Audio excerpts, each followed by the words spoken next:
Hello everyone, welcome back. I wanted to talk a little bit today about Medicare for All and offer you guys absolute proof of why Medicare for All cannot work. All right, and basically all you gotta do is look at Social Security. Okay, currently we have about 20% of the population getting Social Security benefits. Okay, 20% of the population that's retired and receiving those benefits. Okay, and it is basically broke. Okay, and the way we are funding Social Security benefits is that it's through the payroll tax.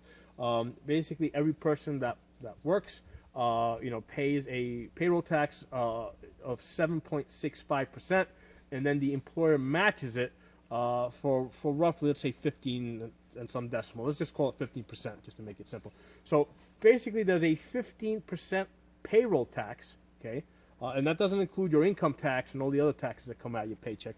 There's roughly a 15% tax on the payroll, okay, that basically everybody that's working pays, okay, in order to pay the benefits of 20% of the population that's retired, okay, and that's basically, that shows you right there that if you now add to that some benefit, a medical benefit, where you have 100% of the population that's entitled to it.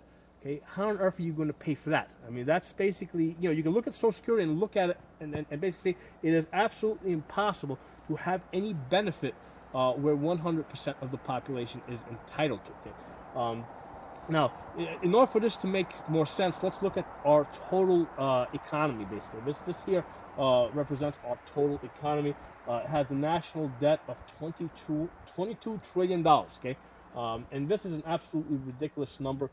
This number basically represents how much money the government has printed. Okay, this is a computer-generated number, and if we try to understand what the word trillion means, a billion seconds is 31 years, a trillion seconds is 31,000 years. Okay, so if you put that into context, you can see why this number is absolutely ridiculous.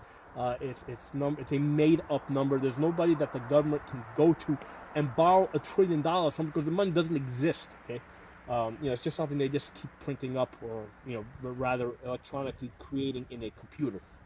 Okay, so let's take a step further and let's look at the federal revenue. Federal revenue, $3 trillion. Okay, that's money that the government collects through taxes, basically. Most of it federal income tax. Then there's a portion of it is the Social Security tax, and then there's some other minor taxes in there, like state taxes. Okay, so the government collects a total of $3 trillion, and then they pay out, right? This line here is federal expenses of $4 trillion. Now, the interesting thing is, of this number here, $4 trillion, 60% of this payout is for Social Security. Okay, so 60% of our federal budget, okay, goes to pay those people that are retired on Social Security, that 20% that we talked about. Okay, so again, if you've got such a huge number of the federal expenses going towards the Social Security, which is 20% of the population who's retired, how on earth is the federal government going to now pay a benefit that 100% of the population is entitled to? Okay? Again, it makes absolutely no sense. So interesting enough, most people think that the majority of the federal budget goes towards the military expenses. That's actually false. Only 15% of this number, 15% of this $4 trillion, is for military expenses. And the funny thing is that that's actually the only thing that the government should be paying for. Because if we look at the Constitution, right, the Constitution says that the federal government was set up for 3 reasons. Okay, so common defense, to facilitate free trade between the states, okay, and to negotiate foreign treaties and tariffs. Okay, and that's really important, because number one, it tells us what the government's supposed to do, okay, which is provide, among them, provide for the common defense, which is why this number here should be, almost all of it should be national defense. So the 15% that's for national defense is the only part that should be on this line over here. Okay, but what I also said about the government negotiating foreign treaties and tariffs is important, because that's the number. That's part of that number is in here, but that's the only number that should be going to this top line. Okay, because the Income Tax Act should have never been passed. Okay. The way the federal government was initially conceived there was no income tax. Okay, and when they did pass it, they basically lied to the population. Right? They basically, because if you look at the original income tax forms, okay, in order for you to have to pay an income tax, okay, you had to be super rich. Okay, you had to be, it was all, the income tax was only intended for the super rich. Okay, so that's what they told the people back then, in order to get them to buy into it, and then little by little, over time, they passed it on to everybody else, to the point that right now, the majority of this money that's in here, the federal tax revenue, is from the tax, on working people, on the middle class. Okay. So they lied to us once about taxes. They lied to us again. Right now they're saying they want to put a wealth tax, and they're saying that, it's only going to apply to the, to the super rich. Well, that's what they said the last time. That's what they said with the income tax. And eventually, they brought it up so that the entire population was paying that income tax. Okay. So as we can see here, going back to this, we got $3 trillion coming in, $4 trillion going out. We have a deficit of $1 trillion. So every year, because we're short $1 trillion, this number goes up by roughly $1 trillion. Okay, so every year this number goes up, and on top of that, they add some interest to kind of make it look somewhat legitimate. But this number can never be paid back, because it's not a number that they actually it's not money that they actually borrowed from anybody, because nobody has that kind of money to give. It doesn't exist, for the reason that I explained earlier over here. So going back to what we were talking about, Medicare for all, how can they possibly pay for it when they can barely pay for the Social Security? Okay, so let's look at the possible sources. Okay, first of all, they talked about let's go back to the wealth tax that they're saying they're going to put on the super rich. Okay, if we take all the billionaires, okay, in the United States, and we add their net worth together, we come up with about $9 trillion. Okay, $9 trillion. Okay, which is actually a really small number when you compare these numbers. Because if you were to basically tax these billionaires 100%, okay, and take their net worth from them, take the $9 trillion from them. Okay, first of all, you won't be able to do it because most of this money is in securities. Okay, this isn't actual assets that they own. This isn't like land and property and gold that they got sitting in a safe somewhere. Okay, most of this money is in the stock market, and the second you go to take this money, the stock market's going to collapse, and this money is going to basically disappear. But let's say you could take that money, right? Let's say you could take this $9 trillion from them. Let's say it actually did exist. Okay, so now you've got $9 trillion to work with. So we have an annual deficit of $1 trillion. So all you could do is basically, you could balance the federal budget out for 9 years. Okay, so for 9 years, you would have a zero balance here, and you wouldn't be increasing your debt, or this number up here. So the bottom line is that's not going to get you very far. If you tax the billionaires 100%, when they're talking about a 2 to 6% tax on these guys, that's not going to do anything for them. Okay, because $9 trillion, even the $9 trillion, that will not get you very far. So now they're talking about let's tax the corporations. Okay. Well, first of all, we got to understand something. The corporations. Okay. Well, basically, I have like 3 corporations. Corporations. I'm an accountant, in case you guys don't know, and I've done tax returns for barbershops that are incorporated, taxi cabs that are incorporated, and I'm not talking about huge taxi cab companies. I'm talking about one guy. He has, he's using his car. He's created a personal corporation. So corporations aren't just huge multinational companies.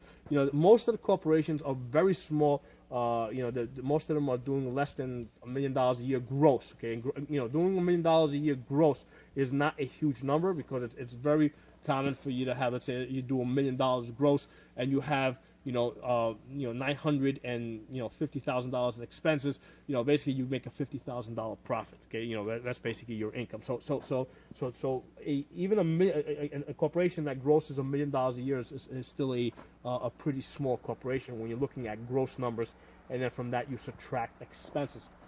But let's look at, and here's the thing: most corporations don't pay taxes, because most of them are small businesses. They're what we call S companies. My corporations don't pay taxes. But what happens is any profit that the corporation has, gets passed through directly to me. Okay, so let's say my corporation, which is a separate entity, let's say it makes a profit of $50,000. Okay, on the corporate return, the corporation doesn't pay a tax, but what happens is that $50,000 profit then gets passed on to my personal tax return. Okay, I record it as income on my tax return, and I then pay a tax on that. Okay, so that's how the corporate tax works for most businesses.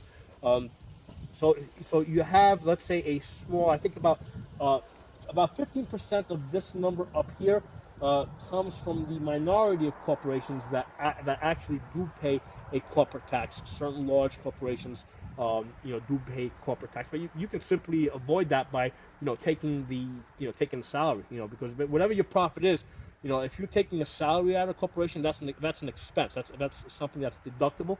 So whatever your profit is, you can pull that same money out, which creates an expense for the corporation.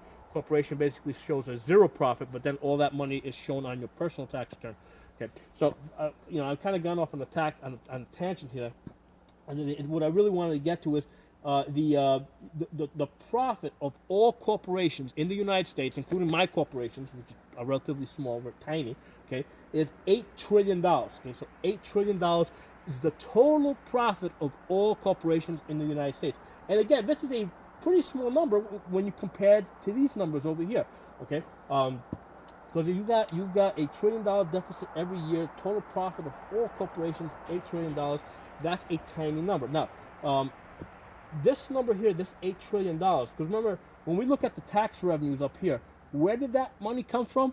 It basically came out of these corporations in one way or another, whether it was whether it was a payroll tax, or whether it was an actual tax on the corporation, or just through, because here's the thing to understand, here's an example for you guys.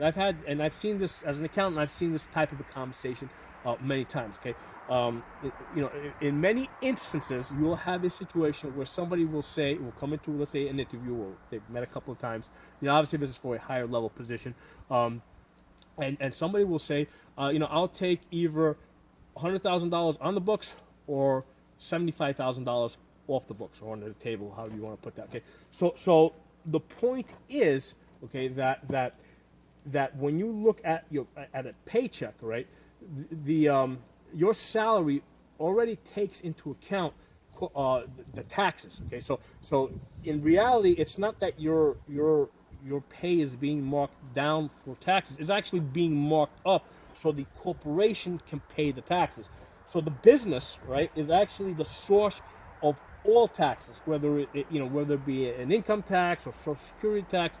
All of it basically comes out of the corporation. So as we look at this number here, the $3 trillion, okay, which basically came out of these corporations here, okay, let's say we take this number, because these are annual numbers, right? You take this number, you add it back to this.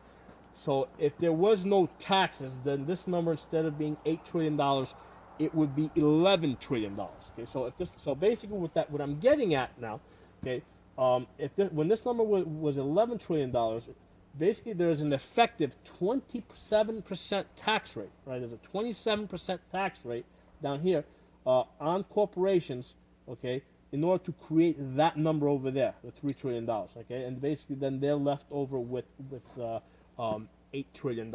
So corporations all pay taxes in one way or another, whether it's paychecks being marked up to account for the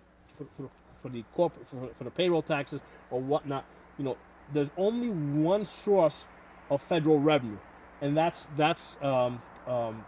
taxes. And taxes basically come out of businesses. Okay, so businesses are paying for those taxes, and how again we're kind of stepping back and we're looking at the big picture here. And when you look at the big picture, business is what pays those taxes, and right now they're paying a 27% tax. So going back to Medicare for all, okay, 100% of the population receiving Social Security benefits that are being supported by roughly 100% of the working people. How on earth are you now going to add Medicare for all, which now you have a benefit that everybody's entitled to, okay, and basically how are you going to pay for it? They're saying you're going to pay for it through taxes.